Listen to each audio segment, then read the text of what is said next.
Sathyamangalam side வந்து ஒரு வேலையாக வந்து போகிறப்ப தான் வழியில் கோபிப்பாளையம் அப்படின்னு பிரிவு ஒன்று இருக்குது. அது பக்கத்தில் பெட்ரோல் பங்கு ஆப்போசிட்டில் வந்து ஸ்ரீ மீனாட்சி அம்மன் வாத்துக்கடை அப்படின்னு சொல்லிட்டு வாத்துக்கறி கடைக்குன்னு சொல்லிட்டு ஒரு போர்டை பார்த்தேன். இதோட பிரான்ச் வந்து பார்த்தீங்கன்னா ஏற்கனவே வந்து நம்பியூர் பக்கம் ஒரு பிரான்ச் இருக்குது. இப்போ நம்ம கோபி மக்களுக்கோசரம் இங்கே ஒரு பிரான்ச் ஓப்பன் பண்ணியிருக்காங்க.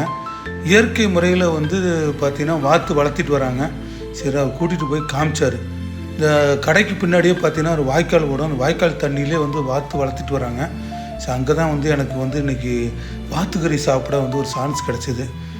சரி, இப்போ ஆரம்பித்து 2 வாரம் தான் ஆகுதாமா. சரின்னு சொல்லிட்டு அந்த கடையில் வந்து பார்த்திங்கன்னா பச்சை புளி ரசம், இந்த வாத்துக்கறி தண்ணி குழம்புன்ட்டு கொடுப்பாங்க. செமையாக இருக்கும்.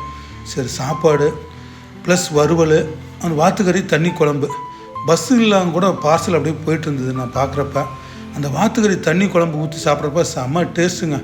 அதாவது பார்த்திங்கன்னா இந்த வாத்துக்கறி தண்ணி குழம்பு வந்து சாப்பாட்டுக்கு பசஞ்சு சாப்பிட்டேன்னு வச்சுங்க, உங்களுக்கு சளியெலாம் இருந்ததுன்னா, ஜலதோஷ ப்ராப்ளம்லாம் இருந்ததுன்னா போயிடும். அந்தளவுக்கு அது ரொம்ப ஆரோக்கியமானது.